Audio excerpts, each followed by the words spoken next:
Hello, everyone. Welcome to the GSMC Fantasy Sports Podcast, brought to you, as always, by the GSMC Sports Network. My name is Christopher Shepard. Thank you guys for tuning in again. Hope you all had a wonderful weekend. But another week of fantasy sports begins yet again, and I'm really excited to share some new segments with you guys. Obviously, some series were extended, and with the NBA and Stanley Cup Finals, kind of unexpected, but I'm glad I get to talk about them because I love talking basketball and hockey with you guys. Kind of getting into that mindset. We have another great show ahead, not just basketball and hockey, but I bring back Euros talk. I bring back fantasy basketball segments as the season winds down. And last but not least, kind of belated Euros preview of our defending champions, because why not? They are the defending champions after all in Italy. So, without further ado, let's get right into the show. Before we get on to segments, the moment intrigue, I do want to remind you guys, please like, follow, subscribe to the show. Also, we do see obviously again, get a little bit of the show. Leave them at the link gsmc.cloud. You can also, if you have any questions, comments, or concerns regarding a certain segment that I've done previously, I'll be able to answer those questions at the beginning of the next episode. Without further ado, let's get into the show. It is the fantastic show ahead for us.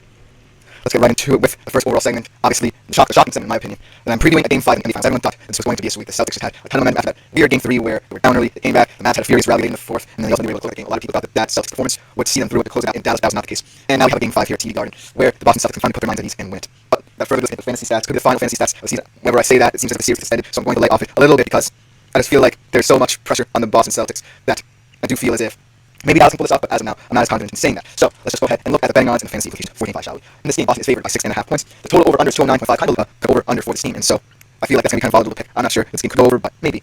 Then for the money lines, Boston minus 270, obviously, and closeout game should be the favorite, and the Dallas plus 220. So as you can see, kind of like I feel the Celtics, but don't necessarily take the Mavs completely out of it. In terms of fantasy, obviously Luka Doncic is going to be the top fantasy player in terms of budget and in terms of projected fantasy points. Sitting at 13.8 game DraftKings, projected to go for 63.6 DraftKings fantasy points. Jaylen Brown, 9.8K. I think that's very interesting, seeing as to how he's mainly seen as a second option on this team. He's projected to go for 45 fantasy points. Obviously, Kyrie Irving, fantastic couple of games in Dallas proper, where maybe he's getting away from the pressure that Boston presents. He's projected to not 41 fantasy points in 9K budget. And then last but not least, a player who, if he plays, can be the biggest X in this game and hopefully be able to really truly help the Celtics close this one out. But any doubts, Edwards. And Chris, that's what we're seeing is at 8K for his valuation tonight and is projected to go for 35.5 DraftKings fantasy. Now, I think the story of Game 4 was Boston really overthinking it. I think that maybe they kind of want to put this game away, and be like, hey, I feel like when we're in Boston, we obviously have momentum behind us. Kind of not necessarily let Dallas have one, but it was that kind of mindset where the Celtics looked like the Celtics, but they didn't compete like the Celtics, if that makes sense. They got open looks, they were passing it well, but ultimately I don't think they were trying to win this game. Whereas Dallas, they really wanted to exhaust as much energy as possible to make sure that this was not a sweep. Luka Doncic played a sterling game. He put the criticism to rest. He learned his lesson from Game 3 where nothing was going his way, and he really contributed to an overall team effort. Kyrie as well. Also, the role players really stepped up their play. They had a fantastic game. That's why I said, when Chris Porzingis is absent, you've got to rely on your paint guys because Boston simply does not have size beyond him to combat those two guys. They're slightly fast. So Derek Lively, I really think, really stepped up the plate when asked him to in terms of fantasy-wise. And then Bobby Jackson was kind of surprised off the bench. He's kind of a utility guy, not really play a lot of minutes in this postseason, but he has really added a lot of three-point value to the squad. And maybe turning himself into a key bench player. Well, not for this season because it should wind down. That's my prediction at the very least today in Game 5. But next season, should Dallas West retain him, he could be an interesting option off the bench. He's getting up there age. Dante Exum, crucial performance, no matter how small it may have seemed, to really help this Mavs squad not get swept, to maintain their level of pride that they understand. In terms of the Celtics, I truly believe that this will not happen again. I think that this squad is simply too talented, even without Chris Porzingis, and at home to let that happen again. I just think that overwhelmingly, the pressure is still off them. I think in Game 4, it wasn't really about pressure, it was more about execution. And it seemed like they were not necessarily half-assing it, but kind of going through the motions, so to speak. I think the Boston Celtics are a team where they don't necessarily have to play perfect to win, but they have to pay attention to detail to win. Because as we've seen in prior Celtics seasons, when they have, looked like a team that had the potential to go away, but those little mental barriers or execution limitations got to them, then that's where we saw that they really lost that level of mindset and being locked in. But now they're at home, they're at T5, they were much better at home in the postseason and in the regular season than they were in previous years. This certainly feels like it. Hey, today is the day. In 2008, when the Boston Celtics won that title, their 17th title to date, the only title in the past 2 decades. And so it definitely does feel like this sense of energy surrounding TD Garden, surrounding the Boston Celtics. Obviously, they've lost so many legends over the years, and they want to do it for those groups of players that come forward. I think this Boston Celtics squad, they're certainly not the most, shall we say, loaded roster, not a talented roster like we said in the past. There's really no one superstar figure like Bill Russells or Larry Bird in the past. There really isn't anyone like that. But it does seem to feel like one of the most special teams in Boston Celtics history because of the fact that they just rely on each other in ways that teams right now don't necessarily do. They know their ethos. They trust their coach, Joe Mazzulla. He doesn't have to do too much because he knows the players he has in the court and execute his game plan to perfection. They play the math game really well. They understand that getting those high-volume three-point shots can really help set the tone offensively for them. And in terms of defense, they know what to lock in. They know different teams' best players. They've been doing it this entire postseason, especially with Luka Doncic. We've seen frustration get to him. And so I just don't think that this series will extend beyond 5 games. It certainly could, should Chris Porzingis not be 100%. And Celtics kind of get a little bit anxious early on in the game. We've seen them start games off a bit ugly when they don't find their shooting touch, and they started slow and sluggish, and that's the way the Mavs can get back into the game. But right now, I feel as if this is the Celtics game to lose. Just because of the fact that they're at home, it is a special day in Celtics history, and they want to make that history again. Hangman number 18, make them the undisputed title leaders in the NBA. So I just don't see any scenario in which this team, built so well for this moment, is going to let that slip. Even if it is extended to 6 games, that is a huge if, considering that I think the Mavs expended all their energy in Dallas in Game 4, and they should be pretty gassed, in my opinion, coming up for Game 5. But it just feels like that this is the time, this is the moment in Boston to cement themselves as one of those great and serious teams that will go down in history. And so that's my ultimate prediction. I think Boston will cover. I don't think the overall I think it's going to be a low-scoring game, because both teams might be tired. But I'm taking the Boston money line. I think the Boston Celtics, when all is said and done, even if they go beyond 5 games, they will be your 2024 NBA champions. And with that should end our first segment of today's show. Next, this will be also the last time we say this transition ever. We are transitioning basketball to hockey. I said the last time I want to jinx it, but the more basketball and hockey, the better. You guys love that stuff. But we are going to recap one of the most shocking results I've ever seen in the Stanley Cup final. 8-1 Oilers win in their own winner-go-home scenario, even though we're at home already. So we recap that. Should be exciting. Love talking basketball and hockey with you guys. We'll be right back to talk that.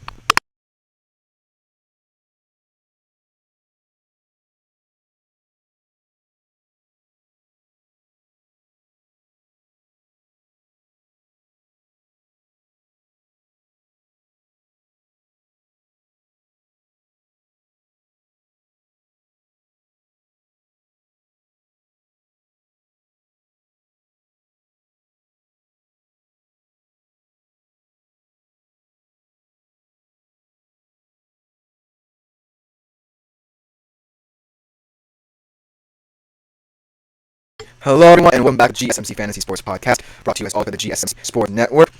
Before we get into the second segment of today's show, I do want to remind you yet again that if you do feel so inclined, please consider leaving a table donation at the link gsmc.cloud. Huge support to both me and my fellow podcasters, and ultimately the network. So, if you do leave any table donation, just know that it is greatly appreciated. Also, any questions, comments, or concerns considering anything I brought up in pre-shows, those questions, comments, and concerns will be answered at the beginning of the next episode. Without further ado, let's head into the segment of the show. Fantastic. The Stanley Cup Finals as well as the NBA Finals were extended in a very shocking rout. The Oilers winning 8-1 in Game 4.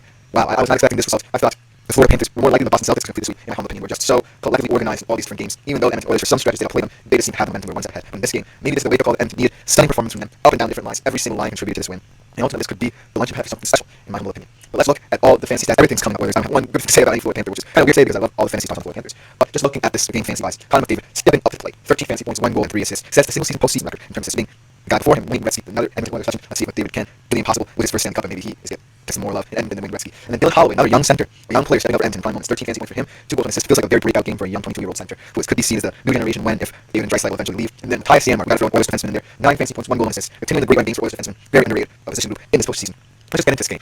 You know, I feel like this is a game where Edmonton let their minds ease. They finally said, hey, we kind of got going at the end of Game 3. We didn't win Game 3, and maybe a little bit of light from the hometown press. We did get a little bit of momentum. We finally solved the puzzle by Sergei Bobrovsky, and now we can take this into Game 4 and make sure we get off on the right foot in Game 4. And they did that in spades. They put the pressure immediately on the Panthers. Everything was clicking. Every line was clicking for Edmonton. The movement was fantastic, where the Florida was kind of stagnant in the offensive zone. So I'm just glad that Edmonton finally got into their minds. As always, after all the losses in the series, they did maintain that upbeat nature to their post-match conferences. But still, I kind of felt that there was a mental barrier. That's always been the key in my mind in this series. The distance between these two teams, physical distance between these two teams, is the longest distance between two teams in Stanley Cup Finals history, and that essentially can be translated to the mental side of the game that people might not see.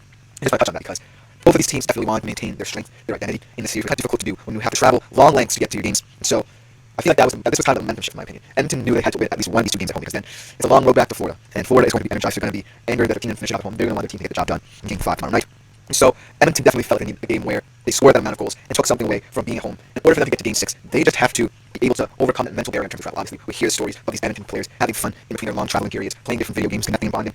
But you can't help but feel as if there is a certain level of frustration as a hockey player when you're in a more remote area, especially in the NHL. In Canada, you have to travel all the way south to Florida to play a Stanley Cup Finals game, and it's the first time all your stars are in the Stanley Cup Final. A lot of young players around this team, a lot of these players who have been here longer than we can imagine, they just want to get going, and then that sense of anxiety takes over, and suddenly they tighten up a little bit, and look where they are now, they're down 3-1.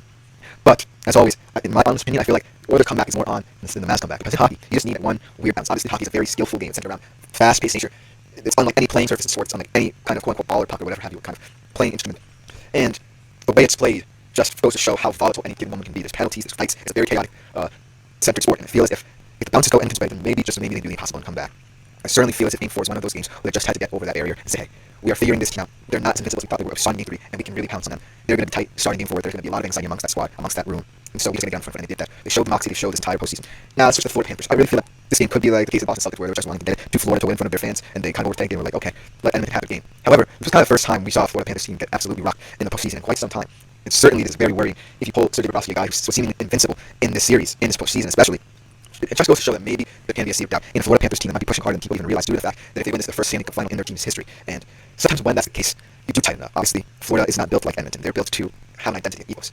And if that ethos is somehow broken, then maybe a star talent becomes more important than a whole. And that was definitely the case in Game 4. But David finally put his step on the series. He finally got going. He finally did what he had to do. And ultimately the question is, can he maintain this for 4 more games and complete a miraculous comeback? We'll have to see. But in terms of the Florida Panthers, you don't want to get someone like David going because that has always been the case, especially this season. With David's help, usually he's known for his goal scoring prowess. This year it's all about the assists, 100 assists in the postseason, 32 in the postseason. And so I just feel as if Florida Panthers are trying to think, hey, this guy's scary now. He's really elevating his game. He's now getting to his spots. What are we going to do about it? And here's the thing, guys. The Edmonton Oilers, despite being a 3-1 hole, have scored the same amount of goals as the Florida Panthers do. I never really talk about the Oilers' defense, especially positively in this series, because of the fact that they've been shitting goals. Maybe it's not distorting here, and a different issue for another day. But it certainly seems as if the Oilers' defense can play well. If they have these moments where the plays are collective, whether the power play shorthanded or penalty kill opportunity, they are the keys to this Oilers team. And I certainly feel as if the momentum from this game is especially going to help the Oilers defense. They're the keys in my opinion. Whoever's going to have Stuart Skinner has to make sure that Stuart Skinner does not face as many high danger scoring chances the Florida Panthers have. That is the key to this. Just limit the amount of chances the Florida Panthers have, and you get yourself set up for success offensively. If the Edmonton Oilers do that, anything is possible. It's not as Boston Celtics face, but anything is possible. So that's the ethos and mindset the Oilers should carry over as they travel to Florida. Tomorrow night, Game 5, the Stanley Cup Finals will take place. Now, just about to do that for the second segment of today's show. Coming up next, we are going back to the Euros mindset. We are going to recap some of the great performances, breakout stars of the Euros in terms of fantasy. You don't want to miss it. It should be a fantastic segment. We'll be right back with it.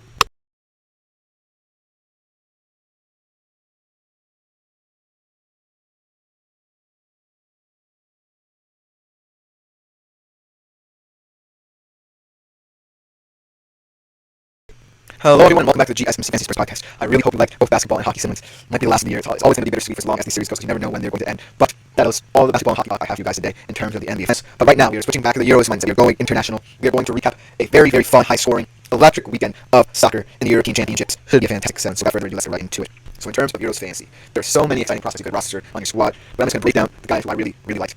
Whether they were expected to have big games, expected to come out hot, or guys who are young and had the breakout games, or guys who just set the tone with their teams. Those are going to be the midfield and defenders, just because they're the tone setters, in my opinion.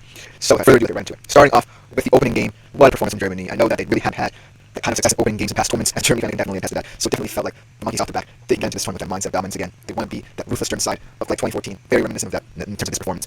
Honestly, Scotland, they definitely were very poor, but a win is a win, especially if you're Germany, a team that wants to get back to that level of dominance again. So kudos to Germany for getting over that hump. But the stars of that game were absolutely incredible. And if you had them in your squad, you must have had a very high point scoring game. Musiala and Wirtz, Musiala and Florian Wirtz, two incredible, creative, flary midfielders, two players that don't necessarily fit the German prototype of midfielder. Obviously, Toni Kroos is more of a German midfielder. You think of guys from Germany who have had success in major tournaments and in their careers. Toni Kroos and Thomas Müller comes to mind, and they're not necessarily, they're creative players in terms of the way they dribble, the way they move. They're guys who pick you apart passing, but that's not the case of Musiala and Florian Wirtz. Their movement was so vital to how Germany and the way they set up Musiala and Wirtz really causing havoc in between those half spaces, transitioning from where Scotland's midfield sat to the back line, constantly opening up opportunities where Bellingham could run in from centrally and really find different players on the box. And it certainly looked as if Germany could have just had morning coffee instead of play the game. It was really, really embarrassing for Scotland. Let's just get into Musiala versus stats and talk about the way these two teams played. So Musiala, one goal inside the box, not outside the box, unfortunately, but it was right foot, was inside the area. Man of the match performance, so also ultimately points as well. So if you did cap, you should have at least a 15-20 point fantasy point performance for you. Standing performance, but then his partner in crime, Florian Wirtz, one goal and did come from outside the area. Did not win man of the match. He could have pulled Germany field in that opinion could have won because of the way their movement really not just befuddled, but completely disoriented the Scotland back line. So kudos to the Germany midfield. Kudos to Germany for not panicking, being a host nation, especially after the performance they've had. This overall dominant performance, we as supporters have to hope that they can get into that mindset yet again, make a deep run in the tournament. Because whenever Germany is fantastic in these tournaments, it's always fun to watch. Love them or hate them. So congratulations to Germany for getting that win out for Scotland. Now let's transition more of the weekend games and one of the more impressive performances by a team outside of Germany, maybe the level of opposition that they faced in Spain. A 3-0 win over Croatia. Just show that the Spanish mindset, the way they play football is so beautiful to watch. The intensity of the Brent's game, I was really impressed with the Spanish side. In a game that really expected was going to be a much larger test than people expected it to be, especially against Croatia's side, has really gotten the most out of their golden generation. And adding more youth as well, as more youthful exuberance into the squad as well. So against next, but Spain really, it could have been a different story. It could have been a different story had VAR decisions gone Croatia's way. But Spain really showed that level of dominance, especially in the first half. Their movement, their creativity, and I just want to highlight some special players from that squad. How about Andy Carvajal, man? What a purple pat for him. Long time running for this guy. Scores his first ever Champions League final goal. First goal in 6 years now. Scores a goal for Spain in the European Championships. One goal inside the area as a defender, so extra points in there. Just want to highlight him. Just incredible player in terms of his longevity and his ability to step seamlessly into a Spanish squad that always wants to have a level of rotation. But Andy Carvajal has been a fixture and stalwart in that squad for many years. So kudos to Andy Carvajal, the main star of the show for Spain in this game. 16 years old. Youngest ever player in a Euro squad. Youngest ever player to have assist, I believe, in Spanish history. Lamine Yamal. He is a huge difference maker. Both him and Nico Williams, just because of their pace, electricity on the wing, whipping crosses into the box. Lovely assist on that goal to Carvajal from Lamine Yamal.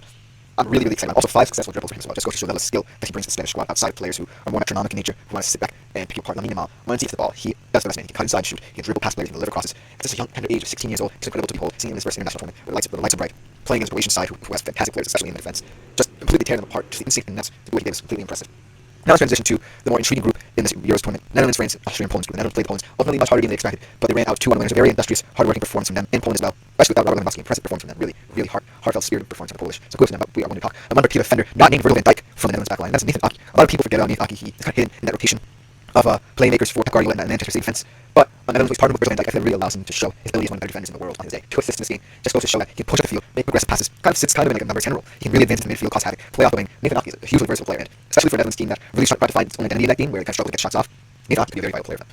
And then, in terms of the losing side, Poland, Piotr Zielinski. Whenever we talk about Poland's kind of golden generation, Robert Lewandowski gets all the flowers, but Piotr Zielinski should just get his man. He's a fantastic player, especially when his teammate Robert Lewandowski partner was on the bench injured. Piotr Zielinski really helped him play. One assist, opposite piece, so fantastic. There are 2 corners. So going forward, should Poland score more goals and more production in a very tough group, then I really expect Piotr Zielinski to be one of those players who steps into the limelight. But kind of rounding out our segment here, let's talk about the defending champions. We're going to talk about them later in the show. Let's talk about a guy who doesn't get enough love in my opinion, but I think he's one of the best center backs in world football. Alessandro Bastoni. Really clearance is a wonderful for him in the comeback win over Romania. They had to work, they had to fight as defending champions to get that win, but very important win in a tough group for them. Alessandro Bastoni, he was the heartbeat of that defense, and he will be for years to come for Italy, and especially in this tournament, as he is organizing the defense transition from the Chiellini Bonucci era to a newer era where more players from other domestic Italian squads are integrated there. That's just about do it for that said. I'm looking forward to the Italy segment at the end of the show where I think they talk more about the defense against Alessandro Bastoni, but that's just about do it for Euros fantasy recap. I hope you guys enjoy. Coming next, we are going to stay in the fantasy basketball realm a little bit. We're not abandoning it just because the finals are winding down. We're going to talk about potential risers and fallers for the upcoming fantasy basketball season. So it should be interesting if you guys want to miss, especially if you're going to miss the NBA finals top 5 live on the show. We'll be right back to talk some fantasy basketball.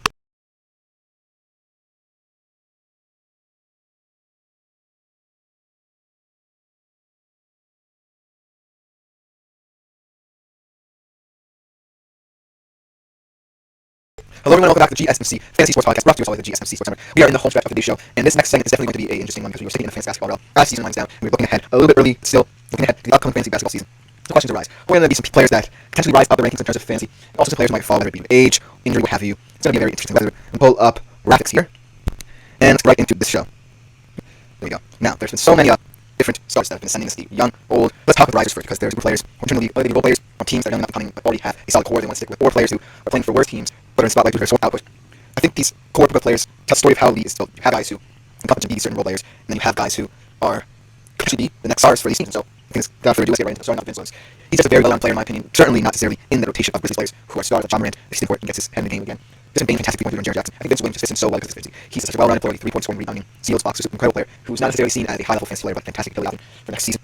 Potential top 100 fantasy prediction. So look for Vince Williams and Memphis Grizzlies squad that always wants to compete, and I'm very proud of the Western Conference. Just needs to get its core players in the court. Look for Vince Williams in the non-core minutes to really step up and level up the next shot, whether only for a couple of minutes. Look for him as a nice little shot here. Coming in second, Jonathan Kuminga. Now, for all these down Warriors ones, players who didn't get as much love as possible were the centers in this Warriors lines, and over the years, whether it be guys like Julia, Esley, what have you. Jonathan Kuminga definitely gets flowers because he is 7 in his 16.3 points in his minutes, 4.9 rebounds, 2.1 assists, 0.5 blocks, 0.7 steals, 53% shooting from the floor. So I think Jonathan Kuminga could be a nice little backup center. Obviously, the Warriors might not go through all the time. They'll have Steph Curry and Klay Thompson, but they are at their age, and I do think that the Warriors, especially in a conference driven by big men, I think that Jonathan Kuminga can come to the spotlight a little bit. I don't necessarily think he's going to be one of the top centers in the league, but he can certainly be a guy who can step into a back role, especially in fantasy, and deliver for you. And so look for him in your leagues to really be a right spot in your bench. So Jonathan Kuminga, get to know the game, get to know him. And then, if they're, I would assume a very, very eagerly constructed Chicago Bulls team, where you have players that say we're kind of team, but combined age of them is a little bit worrying because of the fact you have older stars and DeRozan, Vooch, and younger stars and guys Kawhi and Zach Levine. I would assume it was kind of like bridge between all. It's just a weird dynamic in Chicago. And I would assume players you can see the level of talent. He's a versatile, volatile player. His ups are high and his downs are low, but he's on the court probably one of the better Chicago Bulls players. I think they hope they can build their team around, especially if they want to let go of guys like Vooch and DeMar DeRozan and away the older guys. We'll talk about it later. But all season he's had fantastic 17 points per game, 3.3 rebounds, 4.9 assists per game. Obviously, in a guard-heavy team, I would assume definitely should get more attention than he does. Chicago Bulls are definitely a very weird team. They don't necessarily have an offensive end. I would assume we can contribute that. And I really do think that in the future, maybe 4 or 5 years from now, I would assume he'll be a star in this league. I think that Chicago definitely wants to still contend, and where they might be entertaining DeRozan and Vooch is way to go, at least for the near future. But in a couple years down the line, you don't want to load off that weight somewhere else, and then I would assume we would come into the spot. So, while I don't think 2024, 25 is the year that's he could definitely be a guy who you want to focus on a little bit in terms of that aspect. And so, I really believe that he can step up. In terms of another guy on a much worse team who really I feel like is a Charlotte Hornets team that can compete, but just need all their help. Brandon Miller is certainly one of the players to watch there. A fantastic rookie campaign for him. While he wasn't necessarily what everyone's eyes were on, due to the fact that the rookie class was so fantastic, he is one of those guys who was very streaky, but still was able to enter the mindset.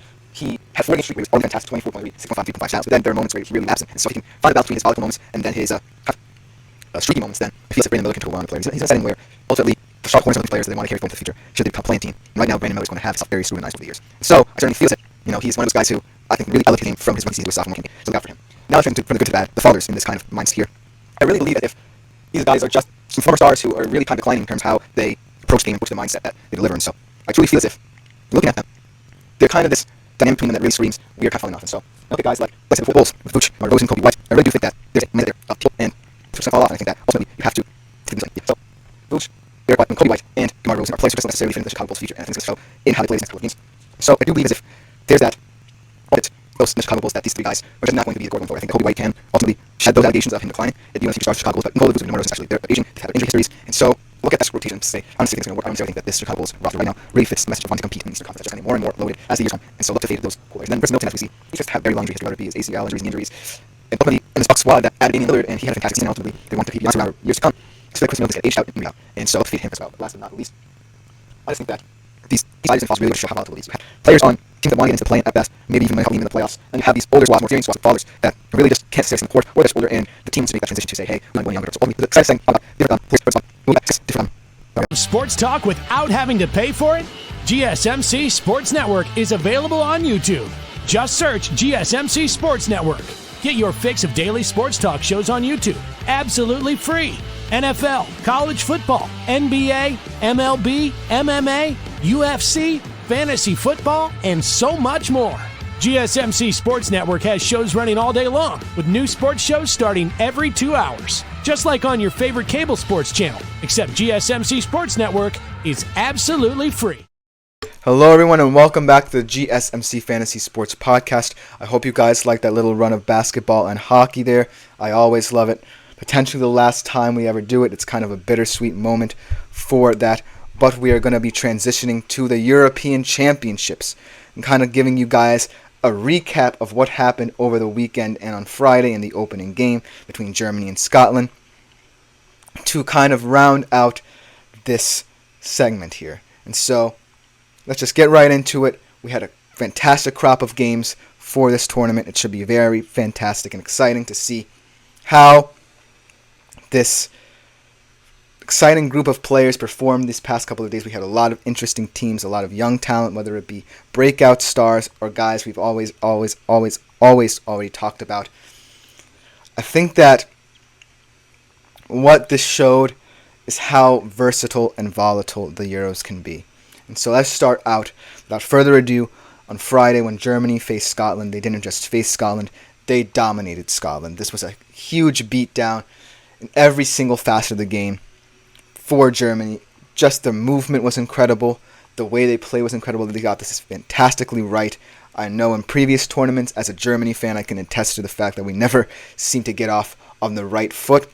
And so I was just so happy to see all these different players interconnected, knowing the game plan, knowing the identity, and wanting to show up and show out for this talented German squad and their German supporters as well.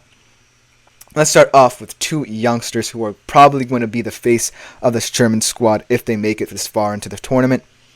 Jamal Musiala and Florian Wirtz. Jamal Musiala, man of the match performance.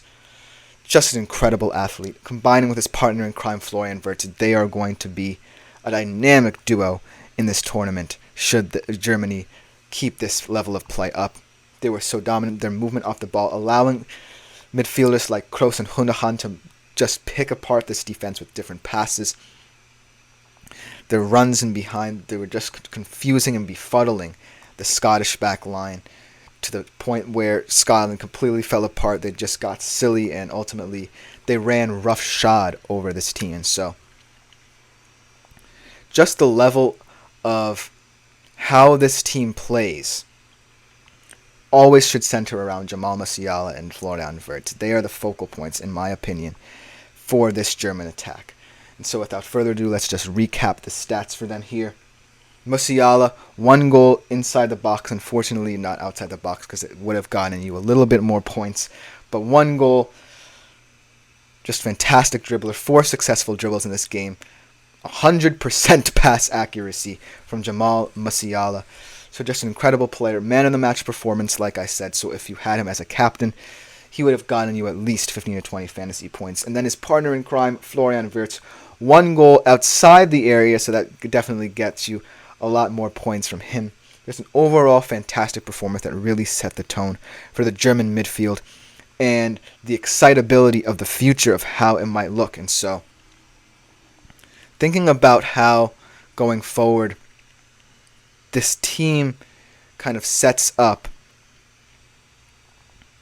I just feel as if these two players are just getting started.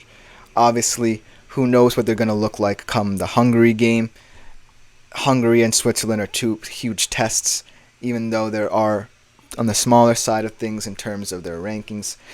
But Germany should feel very good about this performance, and I'm just happy that those two were the focal points of their performances. Now let's move on to the weekend slate of games, where you had a huge marquee match between Spain and Croatia. Obviously, both teams in prior tournaments going very far, using their golden generations to fantastic use. But Spain, ultimately, with one of the more dominant performances against a side who people expect to be there in Croatia, their golden generation, mixing in a little bit of youth as well, was just ultimately so pivotal to how they were able to advance in previous tournaments. But let's just talk about how Spain was able to show their dominance, show their intensity, show their metronomic ability to pick teams apart, whether it be through tiki-taka or now that they have electric wingers through that outlet of the wing. And so I just want to highlight a couple of key stars. But before we go into their wingers, let's talk about a defender who's in a really purple patch. How about Dani Carvajal? Just an absolutely astonishing performance from him. He was just confusing and confounding this overall dynamic Croatian side. They had nowhere to go. They just looked befuddled, and Carvajal ultimately was a huge part of that. Just being that slippery presence in the box, whether it be on set pieces, on corners. Not the tallest guy on the pitch, but he proves his might. He adds to his Champions League goal tally. And now he scored in the European Championships to really help the Spanish side get off on the right foot in that tough group. And then, I just want to highlight this young man. 16 years old, youngest ever player to play at a Euros. Just absolutely confounding on the wing. And this is a Croatian defense I was really high on this tournament. A lot of youth to kind of transition from guys like Domagoj Vida to now guys like Josko Gvardiol and Josip Stanisic. And Lamine Yamal, at 16 years of age, just confusing and confounding. A player above his years, just producing on the stage. 1 assist, 5 successful dribbles. He really catches the eye. And if he plays like this throughout the tournament, he could be a fun person to roster for you guys in your Euros fantasy squads as Spain progresses to the knockout stages.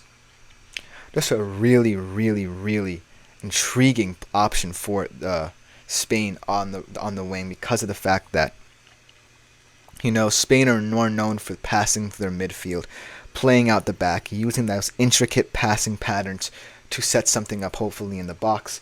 But Yamal now gives you that guy on the wing who just whip a ball in, cut and shoot, dribble past defenders, and he just really is a pleasing player to watch right now.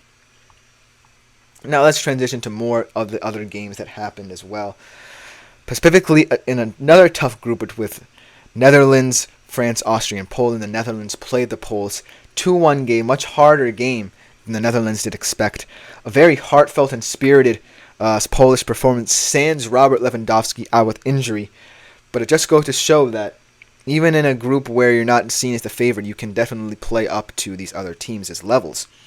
And I'm just really happy that Poland were able to get to do that because of the fact that not many people were expecting them to compete in this game, let alone in this tournament. And so to show that spirit against a Netherlands side that really was struggling to find an identity in this game, just goes to show how fantastic they were. But on the Netherlands side of things, I do want to highlight a guy who does not get enough love. And that is Nathan Ake. He kind of goes under the radar in that Manchester City defense for Pep Guardiola, not necessarily used as much as other players in the squad. But overall, I do feel as if he should get a lot more attention due to the fact that right now, as of right now, in that backline with Virgil van Dijk, he really gets bolstered. Obviously, Virgil van Dijk gets a lot of the headlines in this Dutch defense. But now that Nathan Ake is seen as the kind of centrifugal force rather than Matthijs de Ligt, he has the opportunity to progress with the pitch, show his talent, because I do think he is one of those guys at the center back position who really is revolutionizing the position, along with Virgil van Dijk. 2 assists for Nathan Ake in this game. Just a fantastically metronomic presence in the back of that line. But on the Polish side of things, obviously I talked about how much spirit they were able to deliver to that back line. And just ultimately rally around the fact that they obviously had nothing to play for in this game, and they just wanted to set up and show out. And Piotr Zielinski, man, I know that Robert Lewandowski has gotten all the attention for this Polish golden generation, but Zielinski deserves just as much flowers for that because of the fact of his skill and his prowess on and off the ball. 1 assist in this game off a corner. He took 2 corners, so look out for him as a set-piece specialist getting those assists should Poland score more goals in this tournament. But I just feel like he's a very fun player. And ultimately, the reason why Poland was able to stick around in this game much longer than expected. But overall, I'm really happy I got to dissect these weekend games in the Euros as it starts up.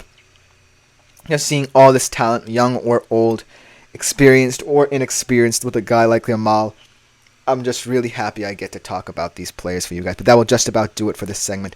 Coming up in the next segment of today's show, we'll be looking at the fantasy basketball risers and fallers from this past season. Obviously, as Vinyl's hype winds down, you guys might want to be more in tune with the upcoming fantasy basketball season, so stick around for that segment.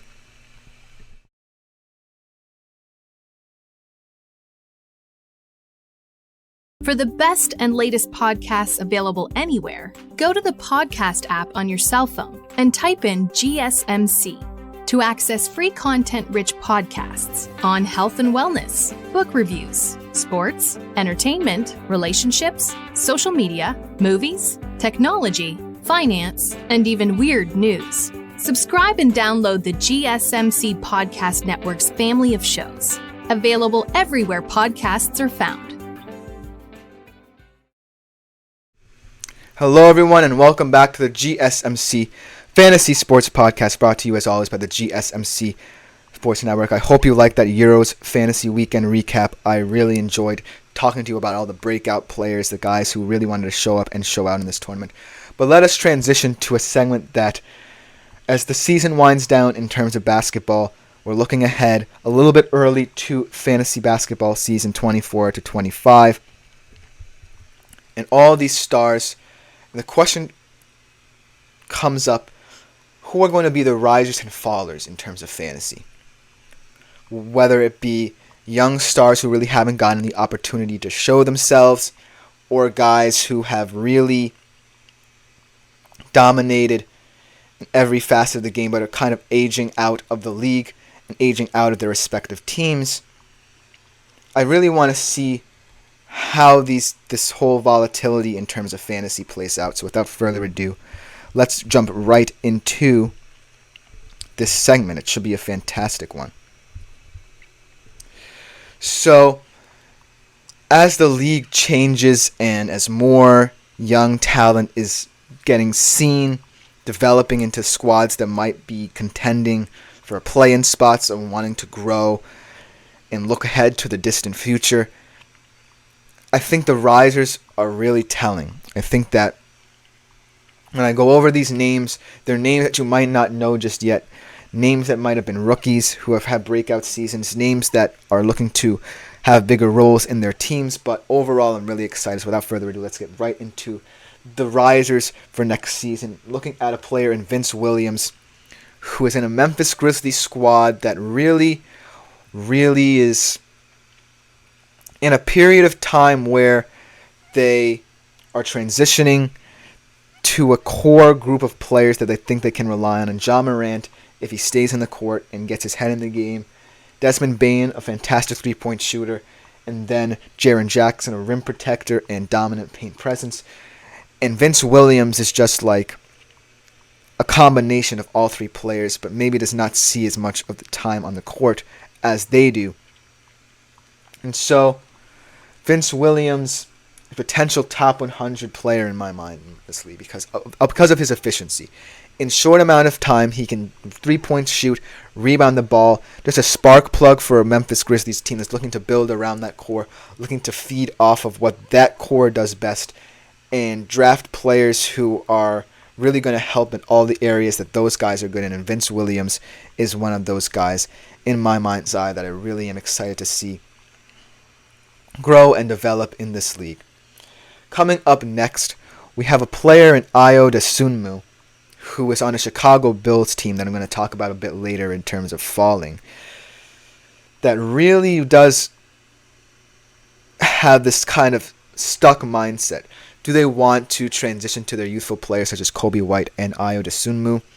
Or do they want to retain guys like DeMar DeRozan and Nikola Vucevic and see how far they take them? Obviously, it has not worked out in recent years, but it is what it is for the Chicago Bulls. And Ayo Dosunmu could be one of those guys they might focus on in the future should they want to build around a younger core, and I think they definitely should do that. So Ayo Dosunmu, he is one of those guys who is definitely one of the more intriguing players in the squad. With 17 points per game, 3.3 rebounds per game, 4.9. So you can see the fact that he has elevated his game in a team that has those players who are really intriguing to see and look out for. But ultimately, I do feel as if he is one of those guys who just needs more time within the rotation to fully develop and fully get realized as a player, because a lot of people might not know who he is due to the fact that Chicago insists on retaining guys who are kind of aging out of this team, and the time is now for Chicago, in my honest opinion, to transition. I just think they need a new feel to their squad without the pressure of being in a crowded Eastern Conference where they aren't making any headway. So Ayo Dosunmu, look for him to have a fantastic career in a very guard-heavy team. Look for him to kind of be that second option maybe off the bench for them. Now let's go to the Golden State Warriors, because they are a very weird team. Usually in terms of Golden State Warriors, we don't necessarily talk about great centers from them in the past, whether it be guys like Zaza Pachulia or Festus Ezeli. They were just there to kind of be integrated to help the core of Steph Curry and Klay Thompson. But in terms of Jonathan Kuminga, you might have a gem on your hands if you're the Golden State Warriors and how you utilize him, especially in a Western Conference that is getting more big man heavy.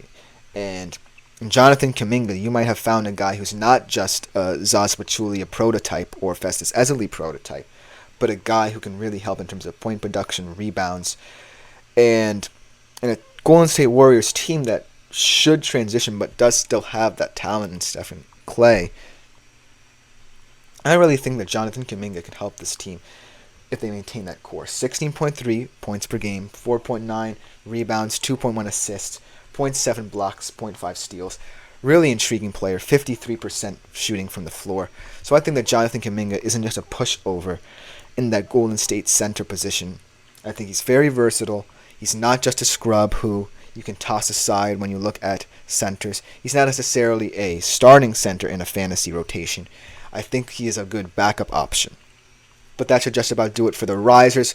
Let's go over, like I said, to the fallers. The fallers are guys who I really think just don't have a good injury history or a history of being guys you can rely upon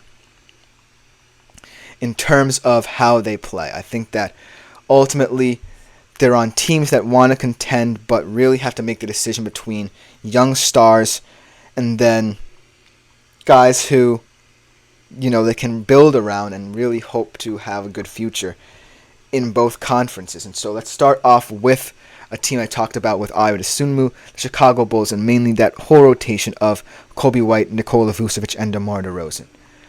Now, if that's your big three, it doesn't really show much promise. It doesn't really scare me, especially in a crowded Eastern Conference where obviously the Bulls can sneak into the play-in tournament at any given time, but that's just their limit. That's just their ceiling at this point. They don't necessarily have the mindset to go higher, and the big question for them is it adds to the detriment, of these young players in Kobe White and Ayo Dosunmu who are really exciting and I really want to see more of. When you have guys like Nikola Vucevic and DeMar DeRozan who don't really progress you, they're stuck in the mindset of we just want to get into the play-in tournament and we don't want to compete because obviously it might not be our year. But in 4 or 5 years, you're going to want to find some guys, if you're the Chicago Bulls, and you're still stuck in that play-in mindset to make that transition. And so I just feel as if Vuce and DeRozan will continue to decline and Ayo Dosunmu will continue to rise, and it's up to the Chicago Bulls to decide who they covet more because of the fact that they're stuck in the stasis and they're not going to get out of that mindset. And so that's why I think that the Chicago Bulls as a collective unit in fantasy will decline outside of a guy in Ayo Dosunmu who really deserves more playing time. And so that is the question mark for the Chicago Bulls. And then we're going to transition to a guy in Chris Middleton, who is just in a Milwaukee Bucks squad that doesn't really have a place for him anymore. Obviously, they want to keep Giannis there for as long as possible. They just signed Damian Lillard, so they want that to be their duo. And obviously, it's looking very much like Chris Middleton is going to not have an extended stay there, just because of the injuries catching up to him. And the fact of the matter is, he's just aging out of the squad. Obviously, you can make the same case for Damian Lillard, but his style of play and his abilities, whether as a starter or off the bench for Milwaukee, have shown that his value on the offensive end far outweighs what injured Chris Middleton can give you. And so I feel as if Chris Middleton needs to find a different team that really respects his assets as a player and doesn't overlook him, or B, see if he can make the case for being in a big three. And so ultimately I'm really excited to see how that goes, but that should just about do it for this segment. Coming up next, we are going to be taking a look at the defending champions in terms of fantasy with Italia, Forza Italia, the Azzurri. They're an exciting team with a lot of defensive talent, a lot of attacking talent. You don't want to miss that segment. We should be right back with that it should be a very good one.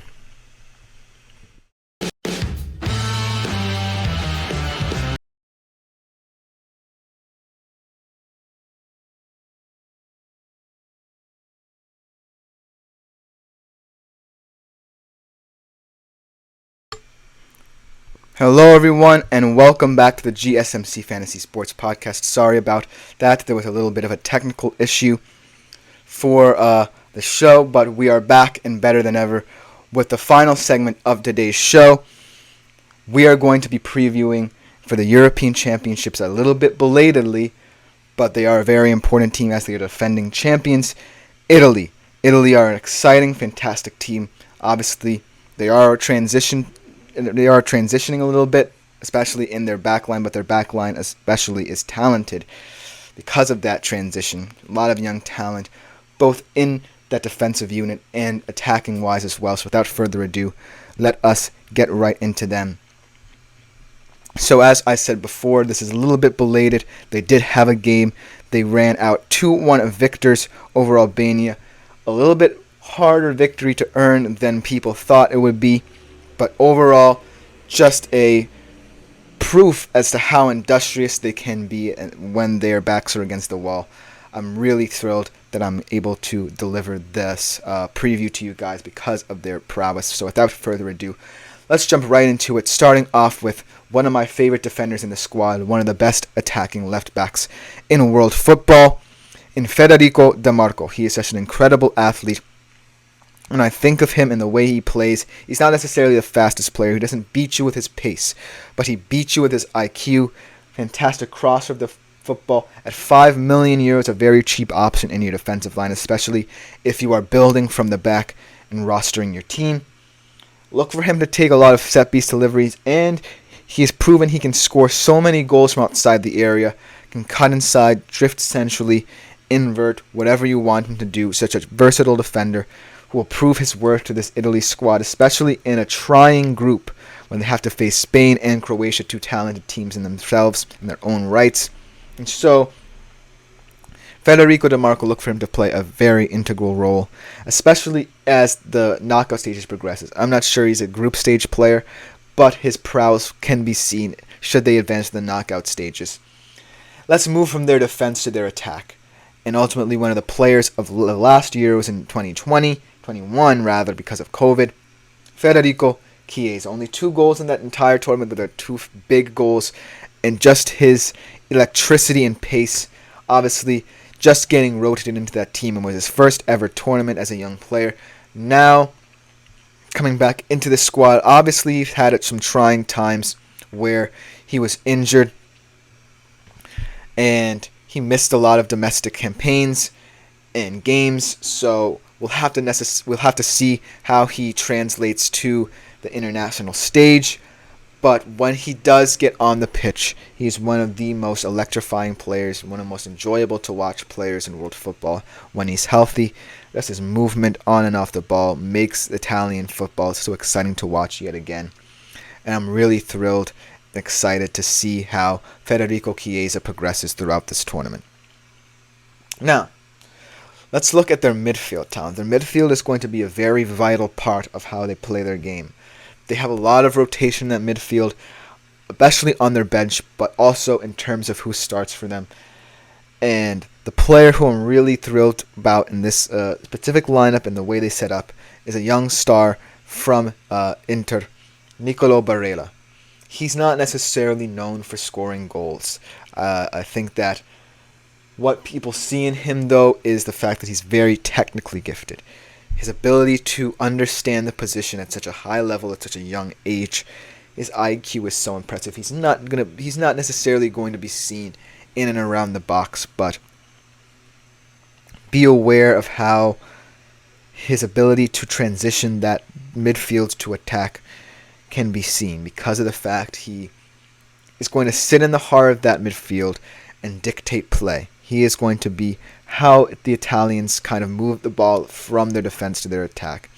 And so, Nicolo Barella, at 7 million, he's more of a box-to-box midfielder. They're not necessarily as valued in fantasy as other midfielders who are more creative, like we've talked about previously on this episode. But Nicolo Barella was able to, if he's able to, get his mind into the game and let his technical quality show through, maybe he can bag a couple of assists. If not more ball recoveries, he's fantastic in terms of that mindset of domestic playing where he wants to get his teammates more involved. So look for that aspect of his game to shine through. I'm really excited to see how his Euros goes, especially in conjunction with Federico Chiesa, his partner in crime.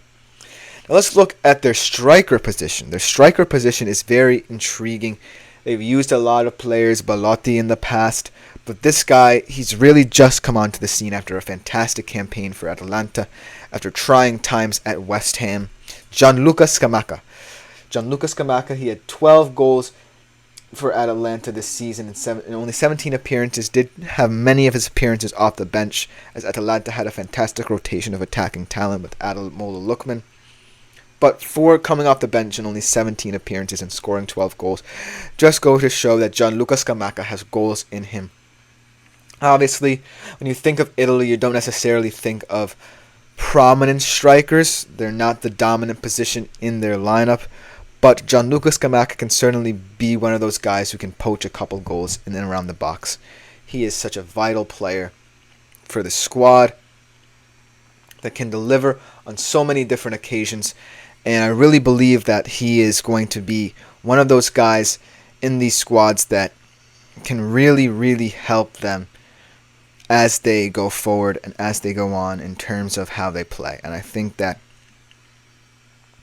he is going to be one of those key aspects as to how Italy plays in the box. Will Chiesa wish to cut and shoot inside, or will he lay it off to a guy like Scamacca, who we know can be a reliable source up front? And that is the question for Italy, as they're still trying to figure out how to identify so many different players in this squad. And then, last but not least, let's go back to the defense, because the defense is the impressive part of this squad, in my humble opinion. Giovanni Di Lorenzo. He is also going to be very cheap as he sits in that back line. But in terms of ball recoveries, he is the guy for them. He is the right center back. He is going to be the guy to look for in transition. I think that his style of play certainly helps him, especially if Italy wants to progress up the pitch through their defenders. And so I do believe that Giovanni Di Lorenzo is not necessarily going to be the focal point of that defense, but he certainly can be in terms of his grit, his physicality, because a lot of Italy's defenders are more technically gifted, but you kind of need that enforcer as well. And he reads as more of like that Chiellini, Bonucci prototype, where he adds that level of physicality and grit to the style of play to kind of counteract the technical abilities of the defenders who surround him. So look for him to be the leader in ball recoveries and interceptions for this young squad. And then, like I said before, Alessandro Bastoni. Alessandro Bastoni is going to be one of those guys who, in that left-sided center back role, is going to show more of his technical ability. Already has a goal at this tournament, so if you are looking for a player in your defense who is also a goal-scoring threat, then Alessandro Bastoni might be your guy. But he has also proven that he can be one of those more physical style center backs, especially in an Italy team that prides itself on their defensive style of play. And so, in my mind's eye, if anywhere in terms of this Italian squad is the place that you want to kind of focus on, if you want a good Italian player, look to the defense. The defense will not let you down in how they play and how they play their physical style of play, also translating to how they transition from defense to attack and getting it up to their more creative players. I really think makes Italy an intriguing option. In terms of whether or not I think they can repeat, they're in a very tough group, and as we saw against Albania, they certainly can be a little bit cocky in how they play. They are the defending champions, they hold that air about them, but defending champions don't necessarily get their way, as we've seen in recent tournaments. So Italy definitely has to be wary of this kind of mindset of, oh, we're going to come in and sweep this group, because they are in the toughest group. They did not get an easy path through to the knockout stages. And also, they're on the side of the draw where they might have to face a team like England or France, and they will make that game very difficult for them. But I do think that Italy does have that experience now. Whereas before they kind of caught lightning in a bottle, now they know what they need to take. They have players who are young, might not have played as many minutes in the past Euros which they won, but they do have players they can rely on, and I'm really excited to see this Italy squad. But that should just about do it for today's show. Sorry about the technical issues. We will get that fixed as soon as possible. But do remember to like, follow, and subscribe to the show, especially if you've appreciated this episode. Leave a tip or donation at the link gsmc.cloud. If you do feel so inclined, it's a huge support to both me, the network, and my fellow podcasters. But without further ado, that will end the show. I've been Christopher Shepard of the GSMC Fantasy Sports Podcast. Thank you guys for tuning in. We will be back tomorrow with another fantastic edition of the show.